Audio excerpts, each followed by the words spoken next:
Movie की शुरुआत होती है करोड़ों साल पहले की एक प्री हिस्टोरिक दुनिया से। सब कुछ शांत है, लेकिन एक बड़ा डायनासोर पानी पीने के लिए झील की तरफ आता है। तभी झील के अंदर से एक और भी बड़ा जानवर निकलता है, और वह कोई आम शिकारी नहीं बल्कि मैग है। मेगालोडॉन दुनिया की सबसे बड़ी शार्क, जो आज से लाखों साल पहले धरती पर राज करती थी। वह मैग इस डायनासोर को पानी में खींच लेती है, बस एक ही झटके में। इस सीन में दिखता है कि समंदर के अंदर एक ऐसी दुनिया है जो इंसानों ने कभी देखी ही नहीं, और उस दुनिया के राजा है ये विशालकाय मेगालोडॉन। अब कहानी आती है आज के समय में, यानी कि मॉडर्न डे में। अब हम मिलते हैं जॉन स्टिलर से। जॉन अब एक तरह का ओशियन विजिलेंट बन चुका है, यानी ऐसा इंसान जो समंदर में हो रहे इलीगल कामों को रोकता है। वह एक जहाज पर छापा मारने के लिए जाता है जो ओशियन में रेडियो एक्टिव कचरा फेंक रहा था। वहाँ वो एक्शन हीरो की तरह एंट्री करता है, कुछ पंचेस मारता है और वो डेटा भी चुराता है, जिससे इलीगल डंपिंग के सबूत मिल सके। जॉन अब अकेला शार्क से नहीं लड़ता,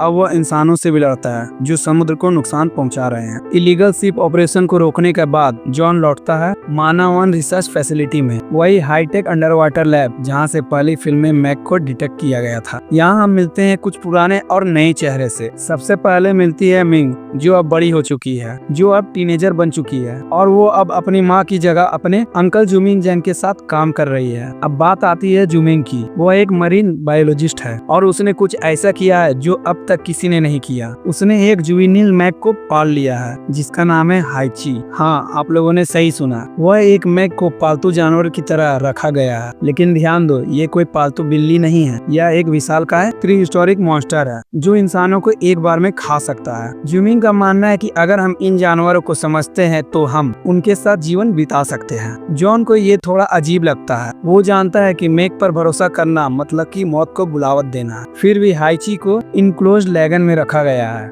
यानी समंदर से अलग लेकिन कनेक्टेड। वह एक जाल के पीछे होता है, लेकिन तभी हाइची कुछ अजीब हरकतें करने लगती है। वह जाल की बाउंड्री को बार बार छू रही होती है, जैसे उसे कुछ महसूस हो रहा हो। जॉन को शक होता है कि ये मैग बस शांत नहीं बैठेगी, कुछ प्लान कर रही है। जॉन, जुमिंग और उसकी पूरी टीम मिलकर एक खास मिशन पर जाने वाले हैं, मेरियाना ट्रेंच के अंदर। यही वह जगह है जहां से पहली बार मेगालोडॉन सरफेस पर पहली बार आई थी, और माना जाता है कि वहां आज भी कई प्री हिस्टोरिक जानवर जिंदा हो सकते हैं। उनकी टीम एक हाईटेक सबमरीन यानी डीप डाइविंग सबमरीन में बैठती है। साथ में पहने हैं उन्होंने हाईटेक डाइविंग सूट जो उन्हें गहराई और दबाव से बचाते हैं। मिशन का मकसद है ट्रेंच के नीचे और रिसर्च करना और यह पता लगाने कि क्या वहां और भी मैग या अनजाने खतरे हैं। जैसे ही वह ट्रेंच के अंदर गहराई तक पहुंचते हैं, पूरा माहौल अंधेरा और डरावना हो जाता है। हर तरफ अजीब सी आवाजें, ग्लोइंग क्रिएचर्स और एक अजीब सी थर्मल क्लाउड जिसे साइंटिस्ट थर्मोक्लाइन कहते हैं। ये वह इनविजिबल दीवार है जो शैलो और डीप ओशियन को अलग करती है। लेकिन तभी कुछ अजीब होता है। एक बड़ी माइनिंग फैसिलिटी ट्रेंच के अंदर छिपी हुई है। इसका मतलब साफ है, कोई लोग चोरी छिपे ट्रेंच के नीचे माइनिंग कर रहे हैं, और शायद इसी वजह से मरीन इकोसिस्टम डिस्टर्ब हो रहा है। जॉन को समझ में आ जाता है कि ये सिर्फ मेगालोडॉन की वजह से नहीं हो रहा है, इंसान भी खतरे का बड़ा कारण है। लेकिन बात यहीं खत्म नहीं होती। अचानक कुछ होता है और दोनों सबमर्सिबल का संपर्क सरफेस से कट जाता है। फिर एक तेज धमाका और उनकी सबमर्सिबल ट्रेंच के अंदर फंस जाती है। ऑक्सीजन लिमिट है और बाहर 3 खतरनाक मैग जो शायद उनकी ही तलाश में है। अब तक जॉन और उनकी टीम मेरिना ट्रेंच के अंदर फंसी हुई है। उनकी सबमर्सिबल डैमेज हो चुकी है और ऊपर से कम्युनिकेशन भी बंद हो चुका है, यानी कि अब ये टाइम और डेथ की रेस है। लेकिन खतरा सिर्फ बाहर नहीं, अंदर भी है। तभी एक शॉकिंग खुलासा होता है। टीम में ही मौजूदा एक मेंबर मॉन्टेज, जो पहले जॉन के खिलाफ काम कर चुका था, असल में वह एक विलन होता है। वह उसी इलीगल माइनिंग ऑपरेशन से जुड़ा होता है जिसे ट्रेंच के अंदर चलाया जा रहा था। मॉन्टेज सबमरीन को तोड़ देता है, वह जानबूझकर खराब कर देता है ताकि जॉन और उसकी टीम कभी बाहर ना निकल सके। अब सवाल ये नहीं कि क्या वो मैग से बच पाएंगे, सवाल यह है कि क्या वो इंसानों की गद्दारी से भी बच पाएंगे। अब टीम 2 हिस्सों में बढ़ जाती है। एक ग्रुप ट्रेंच के अंदर सी फ्लोर पर है जो बाहर निकलने की कोशिश कर रहा है, और दूसरा ग्रुप डैमेज कंट्रोल में लगा है। तभी एक धमाका होता है और ट्रेंच की जमीन फटने लगती है, और यही होती है हमारी पहली प्रॉपर टक्कर मेगालोडॉन से। एक विशालकाय मैग सबमरीन के ठीक सामने आता है। उसकी आंखें चमक रही होती है और वह पूरी ताकत से ग्लास पर हमला करता है।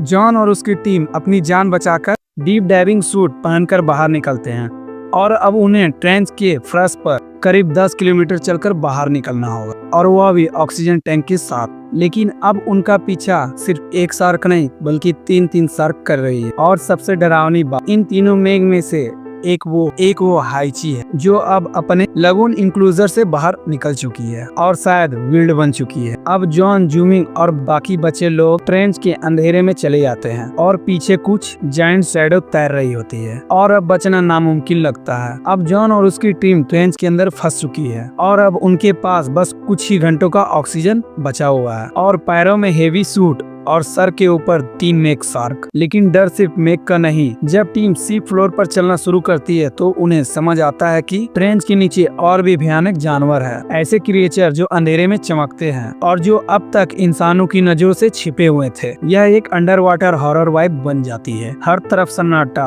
और बीच बीच में अजीब आवाजें। और तभी एक जोरदार झटका लगता है, पानी के अंदर एक भारी शरीर मिलता है और पहली बार दिखता है जायंट ऑक्टोपस। ये कोई आम ऑक्टोपस नहीं है, इसका साइज इतना बड़ा है कि वो एक सबमरीन को अपनी एक ही डेंटिकल से खींच सकता है। सभी टीम चौंक जाती है, अब सिर्फ शार्क नहीं, एक नया सी मॉन्स्टर भी सामने है और वो भी शिकार पर निकला है। टीम के कुछ मेंबर पैनिक में आ जाते हैं और एक साइंटिस्ट डर के मारे भागने लगता है, लेकिन तभी एक टेंटिकल उसे पकड़कर खींच लेता है और वह पूरी तरह गायब हो जाता है। यहाँ से सर्वाइवल और भी मुश्किल हो जाती है। जॉन अपने अनुभव से सबको शांत करता है, ऑक्सीजन यूज को कंट्रोल करने को कहता है और एक नया प्लान बनाता है। वह कहता है अगर हम ट्रेंच की साइड वॉल पकड़कर ऊपर चढ़े तो शायद थर्मोकोलाइन के पार जा सकते हैं, लेकिन हमें फास्ट चलना होगा क्योंकि मैग और ऑक्टोपस अब शिकार की तलाश में है। टीम को ऊपर जाने का रास्ता दिखता है, लेकिन वहाँ गार्ड कर रहा होता है हाइची, वह जुबिलिन मैग जिसे जूमिंग ने पाला था। अब हाइची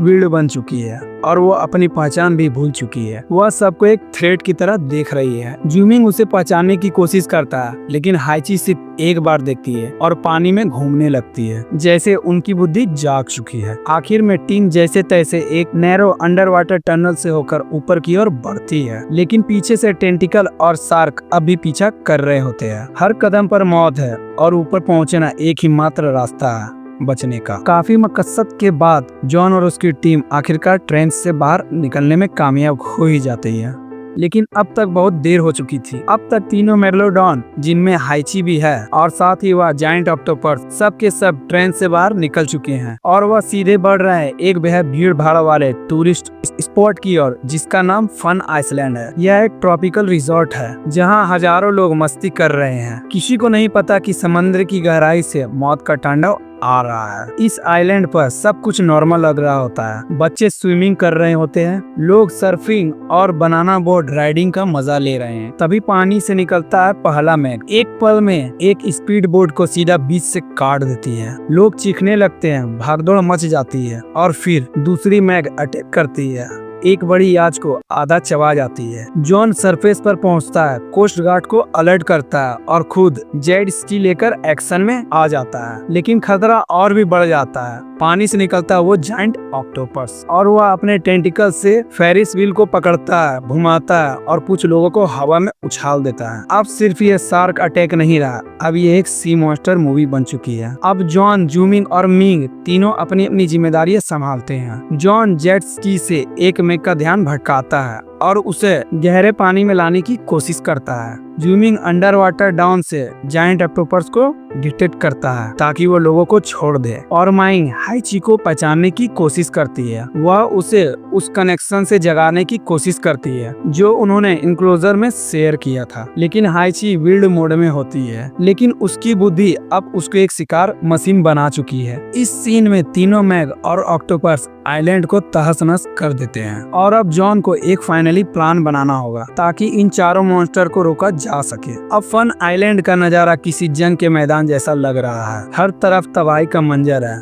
मैक्स पानी में अपने लोगों का शिकार कर रहे हैं और ऊपर से वो जायंट ऑक्टोपस अब बीच पर भी आ चुका है। कोस्ट गार्ड अब पूरी तरह से फेल हो चुकी है और अब सिर्फ जॉन और उसकी टीम के पास ही है इन सबको रोकने का रास्ता। अब जॉन बनाता है आखिरी प्लान। वह कहता है कि हमें इन्हें अलग अलग करना होगा, अगर ये साथ रहेंगे तो हम कुछ नहीं कर पाएंगे। हाइची को उसके पुराने लगून तक वापस लाया जाए, बाकी दोनों विल्ड मैग को शैलो वाटर में ट्रैप किया जाए, बाकी दोनों विल्ड मैग को गहरा पानी में ट्रैक किया जाए और जायंट ऑक्टोपस को डायनामाइट से उड़ाया जाए। जॉन जेट स्की पर बैठकर मैक को गहरे पानी की ओर ले जाता है। जैसे ही वह शार्क पीछे आती है, जॉन उसे एक हार्पून से उसे भड़काता है और एक अंडर वाटर माइन की ओर घुमाता है। जैसे ही शार्क उसके नजदीक आती है, जॉन उसके मुंह में वह हार्पून घुसा देता है, जिससे उस शार्क की वहीं पर मौत हो जाती है। दूसरी तरफ जूमिंग डायनामाइट को लेकर ऑक्टोपस के टेंटिकल में फंसा देता है और जैसे ही ऑक्टोपस उसे दबोचता है, वह डायनामाइट को ब्लास्ट कर देता है और जायंट ऑक्टोपस भी खत्म हो जाता है। और अब सबसे इमोशनल मोमेंट, माइंग पानी में जाती है और वह हाइची को फेस करती है। हाइची पहले उसे खाने की कोशिश करती है, लेकिन माइंग उसकी आंखों में देखकर कुछ पुरानी बातें याद दिलाता है। हाइची रुकती है और एक पल के लिए वह समझती है माइंग को। वो वापस लगून की ओर मुड़ जाती है और वहीं रह जाती है। अब समंदर शांत हो चुका था,